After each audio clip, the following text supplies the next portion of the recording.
দিকে তোমার পিতা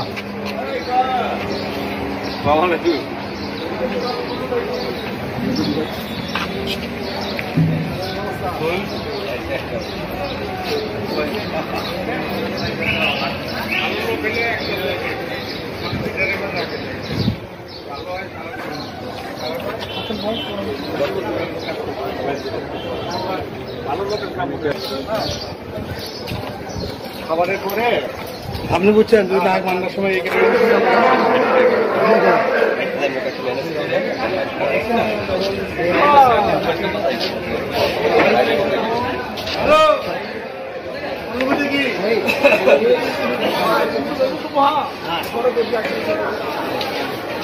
বোদ্ধা পর্যন্ত যাবো চলো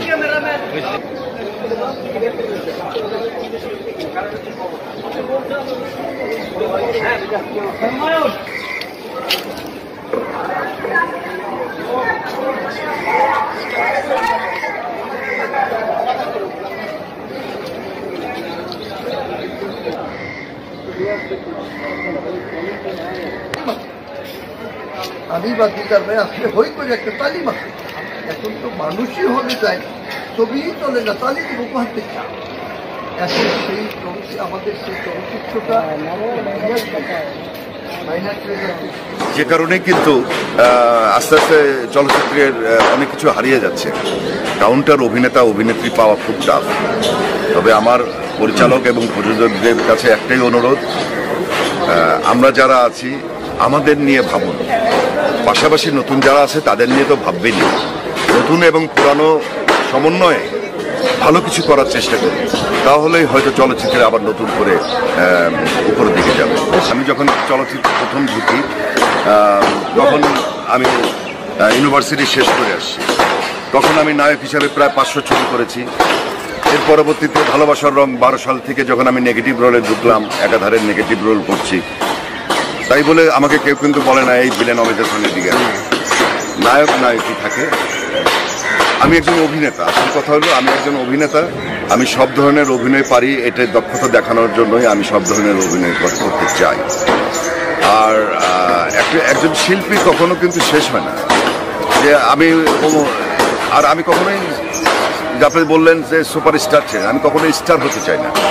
আমি চাই আমি অভিনেতা হতে চাই। তবুও এখনো বলবো যে আমি অভিনেতা এখনো পুরোপুরি অভিনেতাও হতে পারিনি, অভিনয় শিখছি এখন। এক সময় হিরো একমাত্র ভিলেন, এই দুটোর মধ্যে সবচেয়ে এনজয় কোনটা বেশি করছে? দুটো দুই রকম টেস্ট, দুই রকম। তবে অভিনয় করতে গিয়ে একটা জিনিস আমি উপলব্ধি করেছি, সুন্দর চেহারা, সুন্দর একটু কথা বলতে পারলেই নায়ক হওয়া যায়। কিন্তু একজন খলনায়ক বা একটা খল অভিনেতা হতে গেলে, নেগেটিভ রোল করতে গেলে তাকে অভিনয়ের দক্ষতা থাকতে হয়। একটু পার্থক্য আর কি। অভিনয়ের দক্ষতা তৈরি হওয়ার পরে সে নেগেটিভ রোল করতে পারবে। নতুন একটা ছেলে আমার মনে হয় না নেগেটিভ রোলে ভালো করতে পারবে। ছোট থেকে ইচ্ছে ছিল যে আপনি হিরো হবেন? আমি কখনোই ভাবিনি যে চলচ্চিত্রে আসবো, বাট আমার ইচ্ছা ছিল যে আমি এমন কোনো কাজ করব যে আমাকে জনগণ চিনবে। না, একটা প্রশ্ন যে ফেসবুকে চলচ্চিত্র গ্রুপগুলোতে বলা হয় যে অমিতাভ হাসান যেরকম ফিগার, যেরকম গেট আপের তাকে খবর অভিনেতা হিসেবে যেরকমভাবে উপস্থাপন করা যেতে পারে ওরকমভাবে ইউজ করা হচ্ছে না। এই বিষয়ে আপনি? আসলে আমি বলবো যে আমাদের চলচ্চিত্রের যারা প্রডিউসার ডিরেক্টর আছে ওনাদের কথা বলবো। আমরা মনে করেন দর্শকের কাছে হারিয়ে যাওয়ার আগেই আমরা চলচ্চিত্রের ইন্ডাস্ট্রির লোকের কাছে হারিয়ে যাই। আজকে আমাদের চেয়ে বয়স বেশি হবে শাহরুখ খান, সালমান খান, তারা কিন্তু এখনো হিরো হিসেবে কাজ করছে। ঠিক আছে, হয়তোবা কিছু পলিটিক্স অথবা তাদের চিন্তাধারার বাইরে আমি ওমর সানি, তারপর রিয়াজ বলেন, আমিন খান বলেন, বা আমরা যারা আছি তারা কিন্তু এখনো কিন্তু ইন্ডাস্ট্রিতে আমরা বেস ক্যারেক্টারগুলো করতে পারি, কিন্তু গল্প তৈরি হয় এখনকার ওয়ান শো, রোমান্টিক ছবি বা আমরা যখন কাজ করছি তখন কি আমাদের ছবি দেখার টাইম ছিল? যখন ছবি ছেড়ে দিয়েছি তখন মাঝে মাঝে যখন ডিরেক্টর দেখছি তখন মনে হচ্ছে এই সবটা আমি তার মানে এই কারণেই তাহলে আমাকে এইভাবে লিখতো। আর তখন একটা সময় ছিল, আমি বলি তখন একটা সময় ছিল যে কিছু আমার সাংবাদিক ভাইয়েরা ছিল, কিছু আমার সিনিয়র হিরোইনরা ছিল, হিরোরা ছিল, একটা গ্রুপিং ছিল। তো আসলে আমি কিন্তু আমার প্রথম ছবির থেকে যে সামনে এগিয়েছি আর পিছনে তাকাতে হয় নাই। এখন আমি কাজ করি না, তারপরও আমি নাম্বার 1-এ আছি এই কারণে যে এখনো তোমরা ময়ূরীকে ভালোবাসো, এখনো যেখানেই যাই আমার পিছনে লোক ছুটে, এটাই আমার ভালোবাসা এবং আমার ভক্তদের প্রতি আমার কৃতজ্ঞ। এখানে তো কাউকে কোনো কিছু দিয়ে কেনার মতো ছিল না।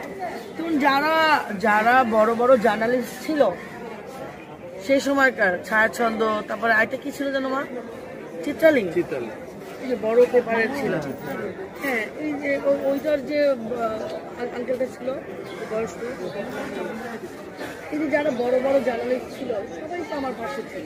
তাদের নাম বলতে চাই না, আপনারাও ভালো জানেন, কিন্তু কোনো একটা আর্টিস্ট কখনো ইচ্ছা করে অশ্লীলতা করে না, এটা মনে রাখবেন। তাহলে আমি যে নার্গিস আক্তারের ছবি কিভাবে করলাম না, আমি তো এমন কোন পরিচালক নাই বাংলাদেশের বড় বড় যে আমি তাদের ছবি তাও একটা না তো অনেকগুলা, এক একটা ডাইরেক্টরের 10টা 12টা 15টা করে আমার ছবি করা, এক একটা ডাইরেক্টর। কারণ আমার মেয়ে আজও কোথাও যাইতে হলে মেকআপ করা লাগে না, আমার মেয়ের সং আল্লাহ সুন্দর বানাই। এবং একজন প্রডিউসার যে মোতালেব সাহেব মারা গেছে, উনি নিজে বলছে যে সাবানার মতো তার পার গোছা, এই মেয়ে অনেক উপরে দেবে। আসলেই সে অনেক আরো উপরে যেত, শুধুমাত্র হেডলাইন উল্টা পাল্টা দিত। এখনো আমার মেয়ের নিয়ে আমরা একটু বাইরে যেতে পারি না, আমার একটাই মেয়ে আর একটা ছেলে, আল্লাহর রহমতে অনেক অনেক ভালো, অনেক লোককে কোনো সিনেমার নায়িকা আর দেখে না, অবশ্যই থাকতো। ওই যে আমার মা তো রাগ হয়ে বলছে যে আসলে এখানে তো কাউকে কোনো কিছু দিয়ে কেনার মতো ছিল না। অভিনয় যখন করেছি আলহামদুলিল্লাহ সবার মনে রানী ছিলাম, এখনো আমি আমার জগতে রানী আছি। আমার পাড়া প্রতিবেশী এবং সমাজে যাদের সাথে আমাদের উঠা বসা সবাই সম্মান করেন, খুব ভালোবাসে, খুব ভালো লাগছে। নির্বাচন মানেই তো আমাদের এফবিসিতে একটা ঈদের মতো জমজমাট একটা পরিবেশ তৈরি হয়ে যায়, সবার সাথে দেখা যাচ্ছে অনেক বছর যোগাযোগই হয় না, তার সাথেও দেখা হয়ে যায়। তো এই ফিলিংসটা খুব ভালো লাগে, ঠিক আছে। আর আমি একটু আগেও তো বললাম যে আসলে এগুলো সব ক্যামেরার কাজ, ক্যামেরা দিয়ে করানো হয়েছে। আমি এটা একদম ওপেন চ্যালেঞ্জ দিয়ে বলতে পারবো যে আমি কখনোই অশ্লীলতা করিনি।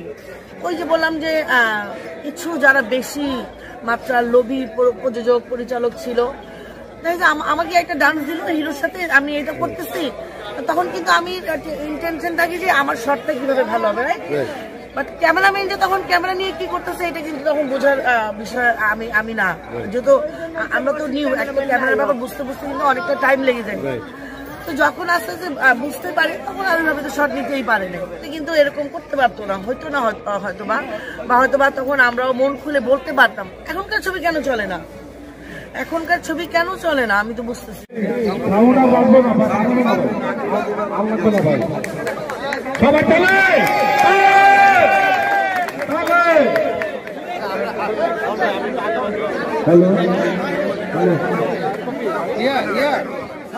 তাদেরকে চিঠি দেওয়া হয়েছিল, বাদী এসেছেন, উনি এসেছেন, কিন্তু বিবাদী এখনো আসেন নাই।